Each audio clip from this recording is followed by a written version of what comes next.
នៅលើផ្ទៃមេឃដ៏ស្ងប់ស្ងាត់នៅទីក្រុងស៊ិនយ៉ាងស្រមោលថ្មីមួយកំពុងចាប់កំណើតឡើងវាត្រូវបានបង្កើតឡើងពីមហិច្ឆតាការប្រកួតប្រជែងនិងចក្ខុវិស័យនៃមហាអំណាចដែលកំពុងរះឡើងសម្រាប់ថ្ងៃអនាគតវាគឺជាស៊ិនយ៉ាង J35 ជាយន្តហោះចម្បាំងបំបង្កាយលើនាវាផ្ទុកយន្តហោះចំនួនថ្មីរបស់ចិនហើយនេះជារឿងរ៉ាវរបស់ J35 ដែលជាយន្តហោះចម្បាំងកើតចេញពីភាពមិនច្បាស់លាស់ត្រូវបានកសាងឡើងវិញតាមរយៈការតាំងចិត្តហើយឥឡូវនេះកំពុងលេចរូបរាងឡើងជាគម្រោងយោធាដ៏សំខាន់បំផុតមួយរបស់ប្រទេសចិនរឿងរ៉ាវរបស់ J35 មិនមែនចាប់ផ្ដើមដោយជោគជ័យនោះទេតាមពិតទៅវាចាប់ផ្ដើមដោយការខកបំណងនៅក្នុងឆ្នាំ2012ប្រទេសចិនបានបង្កការភ្ញាក់ផ្អើលជាមួយនឹងយន្តហោះមួយគ្រឿងគឺ FC-31G Falcon រូបរាងបំបង្កាយរបស់វាបានធ្វើឲ្យអ្នកវិភាគជុំវិញពិភពលោកមានការស្រឡាំងកាំងវាហាក់ដូចជាមានសង្ឃឹមទំនើបនិងពោពេញដោយមហិច្ឆតាប៉ុន្តែនៅក្នុងប្រទេសចិនវិញយន្តហោះនេះបានជួបការលំបាកយ៉ាងខ្លាំងកងទ័ពអាកាសមិនចង់បានវាកងទ័ពជើងទឹកក៏មិនត្រូវការវាហើយគម្រោងនេះក៏បានធ្លាក់ក្នុងភាពមិនច្បាស់លាស់ខ្វះថវិកាត្រូវបានគេមើលរំលងនិងស្ទើរតែត្រូវបានបោះបង់ចោលអស់រយៈពេលជាច្រើនឆ្នាំ FC-31 គឺជាយន្តហោះដែលគ្មានទីជម្រកជាគំរូដើមដែលគ្មានបេសកកម្មប៉ុន្តែអ្វីៗគ្រប់យ៉ាងត្រូវបានផ្លាស់ប្ដូរខណៈពេលដែលចិនបានសាងសង់នាវាផ្ទុកយន្តហោះកាន់តែធំនិងមានអានុភាពជាងមុនបញ្ហាថ្មីមួយក៏បានលេចឡើងយន្តហោះចម្បាំងចម្បងរបស់ពួកគេគឺ J15 មានទម្ងន់ធ្ងន់ពេកការរចនាចាស់ហួសសម័យនិងងាយស្រួលឲ្យរ៉ាដាសត្រូវរកឃើញចិនត្រូវការអ្វីដែលប្លែកជាងមុនទំនើបជាងមុននិងមានសមត្ថភាពបាញ់បង្ហោះចេញពីប្រព័ន្ធអេឡិចត្រូម៉ាញេទិកកាតាផូនៅលើនាវាផ្ទុកយន្តហោះថ្មី Type 003 Fujian ដូច្នេះកងទ័ពជើងទឹកចិនក៏បានងាកទៅរកគំរូដើមដែលត្រូវបានគេបំភ្លេចចោលហើយក្រុមហ៊ុនស៊ិនយ៉ាងត្រូវបានផ្ដល់ឱកាសជាលើកចុងក្រោយ FC-31 ត្រូវបានចាប់កំណើតជាថ្មីហើយនេះគឺជាខណៈពេលដែល J35 បានចាប់ផ្ដើមមានកំណើតមកការផ្លាស់ប្ដូរពី FC-31 ទៅជា J35 មិនមែនត្រឹមតែជាការធ្វើបច្ចុប្បន្នភាពធម្មតានោះទេវាគឺជាការចាប់កំណើតថ្មីទាំងស្រុងវាត្រូវបានវិស្វករកែប្រែស្ទើរតែគ្រប់យ៉ាងដូចជាច្រមុះយន្តហោះគឺរចនាឡើងវិញដើម្បីដាក់រ៉ាដាថ្មីស្លាបយន្តហោះត្រូវបានពង្រឹងសម្រាប់ការចុះចតលើនាវាផ្ទុកយន្តហោះឃ្លាំងអាវុធក្នុងទូត្រូវបានរៀបចំឲ្យកាន់តែហ្មត់ចត់ដើម្បីបង្កើនសមត្ថភាពបំបង្កាយការធ្វើតេស្តការពិសោធន៍និងការរចនាឡើងវិញជាច្រើនឆ្នាំបានប្រែវាពីយន្តហោះដែលធ្លាប់ត្រូវបានគេបដិសេធឲ្យក្លាយជាដៃគូប្រកួតប្រជែងដ៏ខ្លាំងក្លា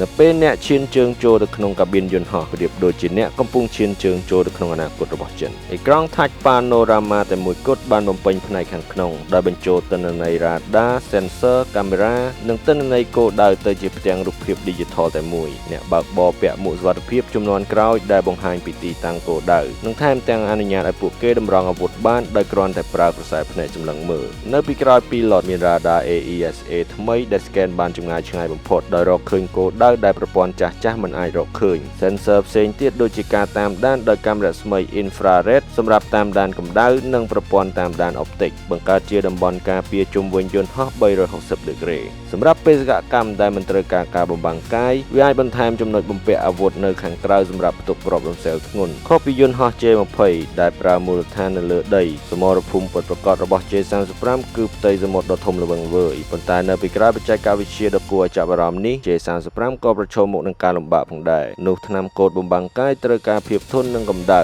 ខ្យល់ភ្លៀងនិងទឹកប្រៃការចោះចតជាប់គ្នាការបាញ់បង្ហោះនិងអាកាសធាតុដ៏អាក្រក់អាចបំផ្លាញសម្ភារៈបំបង្កាយក្នុងរយៈពេលត្រឹមតែប្រមាណខែតែប៉ុណ្ណោះការបណ្ដុះបណ្ដាលអ្នកបើកយន្តហោះនៅលើនាវាផ្ទុកយន្តហោះក៏មិនមែនជារឿងងាយស្រួលដែរវាត្រូវចំណាយពេលរាប់ពាន់ម៉ោងដើម្បីឲ្យអ្នកបើកបរស្ទាត់ជំនាញក្នុងការចោះចតនៅលើនាវាដែលកំពុងធ្វើចលនាការពិតទៅតម្លៃជាក់លាក់នៃយន្តហោះយោធាគឺជាអាថ៌កំបាំងដែលគេលាក់បាំងយ៉ាងជិតបំផុតព្រោះរដ្ឋាភិបាលមិនចង់ទម្លាយព័ត៌មានលម្អិតនោះទេប៉ុន្តែយោងតាមការប៉ាន់ស្មាននិងការវិភាគពីអ្នកជំនាញតម្លៃផលិតកម្មនៃ J35 មួយគ្រឿងគឺស្ថិតនៅចន្លោះពី$55 លាន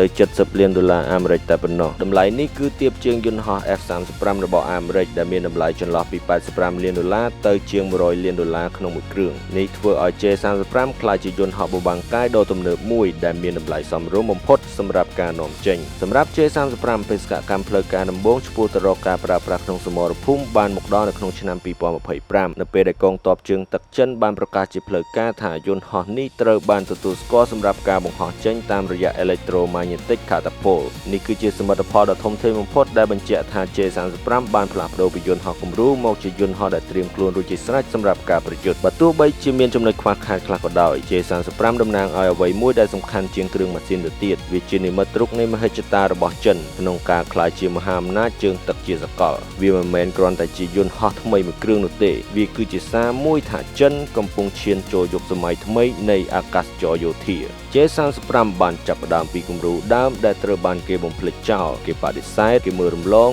និងស្ទើរតែត្រូវបានបោះបង់ចោលប៉ុន្តែតាមរយៈការតស៊ូនិងការបង្កើតថ្មីវាបានត្រឡប់មកវិញមិនមែនក្នុងនាមជា FC31 នោះទេប៉ុន្តែជាកម្លាំងថ្មីដែលកំពុងរះឡើងពីលើនាវាផ្ទុកយន្តហោះជួបគ្នានៅវីដេអូក្រោយជាមួយ Tactical Vision